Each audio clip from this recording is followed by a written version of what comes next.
The day Aunt Eleanor died, I was elbow-deep in garden soil, planting the heirloom roses she'd given me for my birthday. My phone buzzed 3 times before I finally pulled off my gloves to answer it. "Miss Blackwood?" A formal voice I didn't recognize. "This is James Morton, your Aunt Eleanor's attorney. I'm afraid I have some difficult news." My heart stopped. The roses suddenly felt heavy in my hands. Eleanor's last gift to me. "What happened?" "Your aunt passed away in her sleep last night. He hesitated. She left explicit instructions for me to contact you first, before anyone else in the family."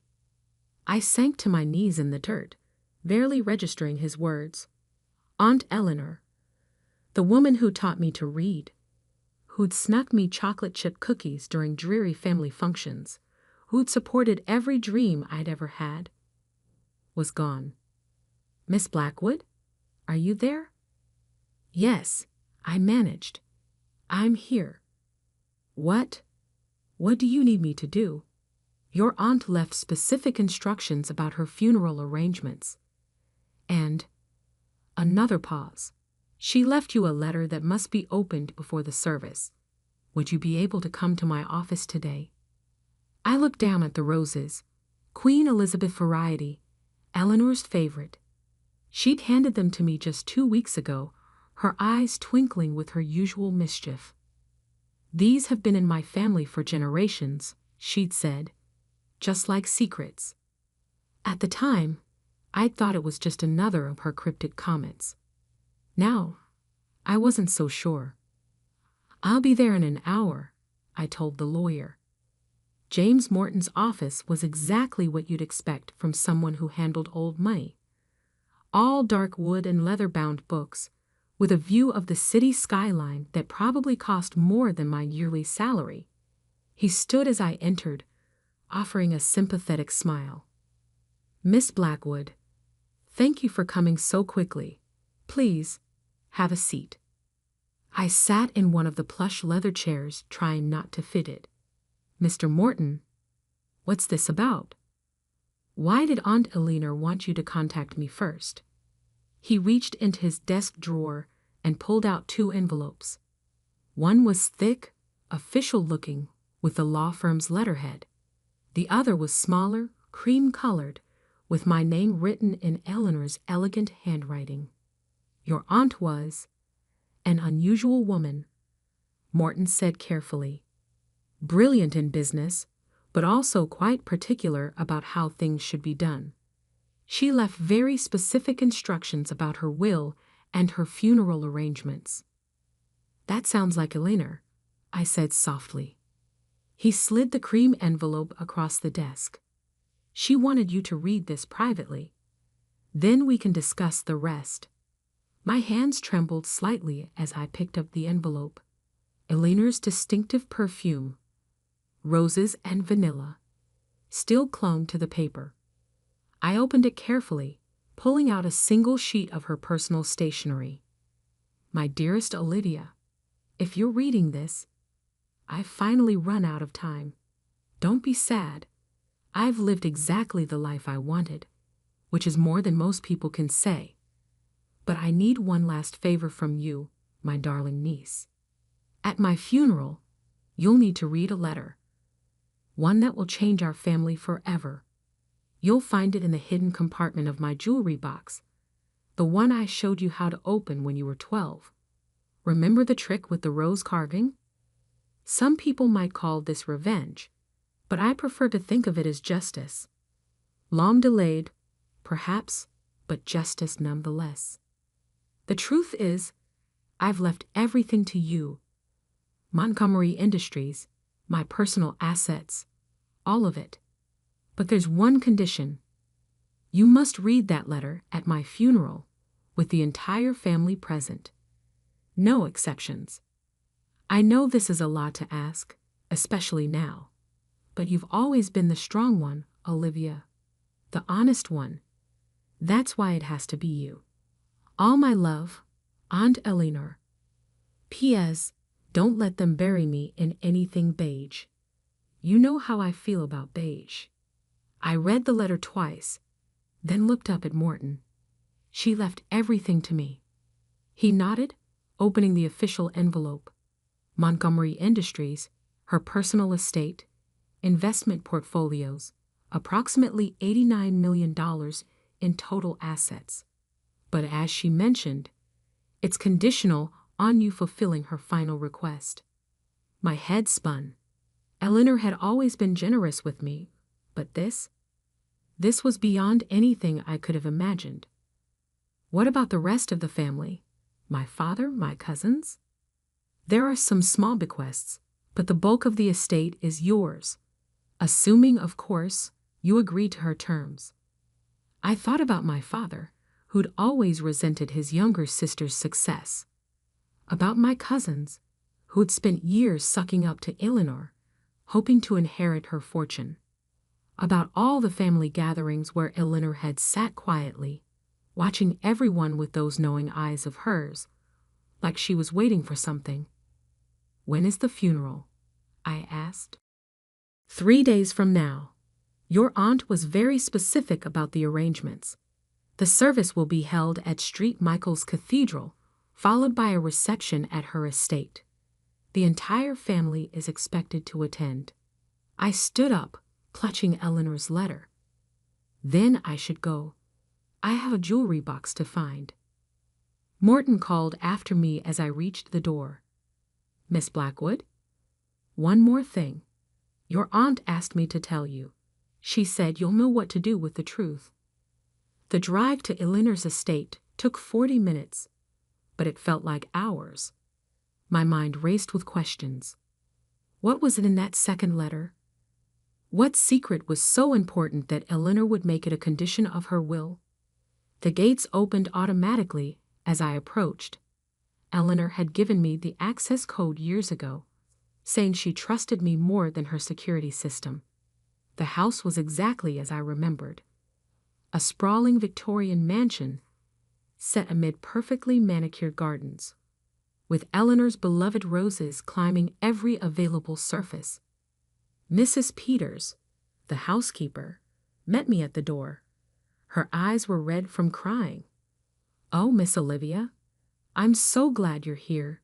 She left instructions that you were to have full access to her rooms." "Thank you, Mrs. Peters. I won't be long." Eleanor's bedroom was on the second floor, overlooking her prize, rose garden. Like everything else about my aunt, it was elegant but full of hidden whimsy. Silk curtains in bright patterns, modern art next to family portraits, and everywhere, touches of her beloved roses. The jewelry box sat on her dresser, exactly where it had always been. Beautiful Brazilian rosewood, carved with intricate floral patterns. I ran my fingers along the edge until I found it. The small rose carving that concealed the release for the hidden compartment. "Third petal from the left," I whispered, remembering Eleanor's instructions from all those years ago. There was a soft click, and a panel in the bottom slid open. Inside was another envelope, sealed with wax and marked "to be read at my funeral." My hand shook as I picked it up. It was heavier than I expected, and I could feel what seemed like photographs inside. For a moment, I was tempted to open it right there. But I knew Eleanor. Everything she did had a purpose. If she wanted this revealed at her funeral, in front of the whole family, she must have had her reasons. I slipped the envelope into my bag and took one last look around the room. On the bedside table was a framed photo I'd never seen before. Eleanor as a young woman, standing in front of Montgomery Industries' first office. She was smiling that knowing smile of hers, the one that always made me feel like she could see right through people's pretenses. "What did you know, Aunt Eleanor?" I whispered to the photograph. What secret was worth waiting a lifetime to reveal? The next 3 days passed in a blur of funeral arrangements and family drama. My father called 6 times, alternating between concern about my involvement in the arrangements and barely concealed anxiety about the will. My cousins sent a barrage of text messages, each one more transparently self-interested than the last. Through it all, I kept Eleanor's sealed envelope close. At night, I'd take it out and look at it, wondering what revelations it contained. What truth was so important that Eleanor would stake her entire legacy on its revelation? The morning of the funeral dawned bright and clear. I dressed carefully in a deep blue suit, Eleanor's favorite color, and pinned one of her prized roses to my lapel. The envelope felt heavy in my bag, like it was weighted with more than just paper and photographs. St. Michael's Cathedral was packed by the time I arrived. The Montgomerys were old money, and Eleanor had been a prominent figure in both business and philanthropy. The pews were filled with a mix of family, business associates, and city officials. My father intercepted me as soon as I entered, his face tight with anxiety. "Olivia, we need to talk about the will. Morton won't tell us anything. Says we have to wait until after the service." "What's going on?" I met his eyes steadily. "We'll all find out together, Dad. That's what Aunt Eleanor wanted." He grabbed my arm as I tried to pass. "Olivia, if you know something." "Let go, Dad," I said quietly, but firmly. "This is Eleanor's funeral. Show some respect." The service itself was beautiful, exactly as Eleanor would have wanted it. No beige in sight. The flowers were all roses in deep reds and vibrant pinks, her favorite colors. The minister spoke about her generosity, her intelligence, her dedication to making the world better. Finally, it was time. Morton caught my eye from the front pew and gave a slight nod. My hands trembled slightly as I walked to the podium, Eleanor's envelope clutched in my hands. The cathedral fell silent as I faced the congregation. My father sat in the front row, his face a mask of barely controlled anxiety. Next to him, my cousins John and Rebecca leaned forward eagerly, like vultures awaiting their next meal. I took a deep breath, breathing in the scent of roses that filled the air. In that moment, I could almost feel Eleanor standing beside me, giving me strength. Before she died, I began, my voice steady despite my racing heart. My Aunt Eleanor left me a letter with specific instructions. She wanted it read here today, in front of everyone who knew her. I broke the wax seal slowly, aware of hundreds of eyes watching my every move. Inside were several sheets of paper, and as I'd suspected, photographs. As I pulled them out, I heard my father make a strangled sound from the front pew. The first photograph showed a young Eleanor standing next to a man I didn't recognize. They were both smiling, holding up what looked like blueprints. The second photo showed the same man at what appeared to be a construction site, with the early foundations of what I now recognized as Montgomery Industries' first building. "My name was Eleanor Montgomery," I read from the letter. "And this is the truth about how Montgomery Industries began." My hands were steady as I began reading Eleanor's letter, my voice carrying clearly through the hushed cathedral. "My name was Eleanor Montgomery, and this is the truth about how Montgomery Industries began. The man in these photographs is Harold Bennett, a brilliant engineer and my business partner in 1975. He was also the true founder of what would become Montgomery Industries." A murmur rippled through the congregation. In the front row, my father's face had gone completely white. "Harold and I met at university." I continued reading. "We shared a vision of creating sustainable building materials that would revolutionize the construction industry. Harold had the technical genius, and I had the business acumen. Together, we created the foundation of what Montgomery Industries would become. I pulled out another photograph, this one showing Eleanor and Harold shaking hands over what appeared to be a contract. We were equal partners, splitting everything 50-50. The patents, the company, the profits, all of it was shared between us. Until the night of October 15, 1976, when Harold died in what was reported as a car accident. My father started to stand, but my Uncle James pulled him back down. I kept reading. But it wasn't an accident. The brake lines in Harold's car had been cut. I discovered this too late, after the police had already closed the case. I also discovered something else.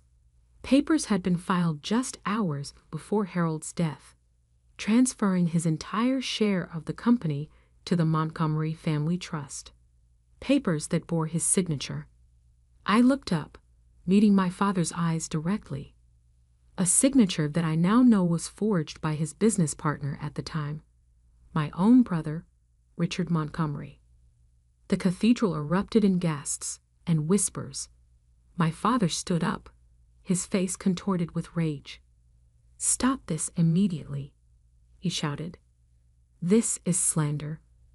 "No, Dad," I said calmly. "This is truth. Aunt Eleanor left proof." I held up a stack of documents from the envelope. The original contract between Eleanor and Harold. Forensic analysis of the forged documents. Police reports that were buried. Bank transfers. She kept everything. Why? The question came from my cousin John, who was staring at his uncle, my father, with dawning horror. Why reveal this now? I turned back to Eleanor's letter. "I'm revealing this now because I've spent 45 years building this company into something Harold would have been proud of. I've used our success to fund research, to support sustainable development, to create opportunities for brilliant minds like his. But I've also spent 45 years watching my brother profit from his crime, watching him raise his children to believe that privilege and power put them above the law." My father had sunk back into his pew, all the fight gone out of him. I continued reading. "The truth is, I should have come forward years ago. But by the time I had gathered all the evidence, the company was employing thousands of people. Going public would have destroyed not just Richard, but countless innocent families who depended on Montgomery Industries for their livelihood. So I made a different choice. I decided to wait, to build, to make sure that when the truth finally came out, the company would survive it." I pulled out one final document from the envelope, a yellowed envelope addressed to Harold Bennett's only surviving relative, his daughter Sarah. Which brings me to my final confession. Over the years, I've kept track of Harold's daughter. I've anonymously funded her education, her research, her work in sustainable engineering. I've watched her grow into the kind of brilliant, ethical scientist her father was. Sarah Bennett now runs one of the most innovative green technology firms in the country, though she's never known who was backing her. More guests filled the cathedral as a woman stood up from the middle pews. She was about my age, with Harold's dark eyes and determined expression. Eleanor had arranged everything, even ensuring Sarah Bennett would be here for this moment. The second part of my will, I read, my voice growing stronger, leaves a 30% share of Montgomery Industries to Sarah Bennett, as partial restitution for what was stolen from her father. The controlling interest goes to my niece Olivia, the only member of the Montgomery family who has shown the same commitment to ethics and innovation that Harold and I once shared. I looked up at the stunned faces before me. The letter is signed, Eleanor Montgomery, co-founder of Montgomery Industries and keeper of its greatest shame. The silence that followed was deafening. Then slowly, Sarah Bennett began walking toward the front of the cathedral. She stopped in front of my father, who seemed to have aged decades in the past few minutes. All these years, Sarah said, her voice shaking slightly. I thought my father was a failure who abandoned his work. I never knew. Never imagined. Miss Bennet, I said, stepping down from the podium. I'm so sorry for what was taken from you. She turned to me, tears in her eyes. Thank you for having the courage to read that letter. Your aunt?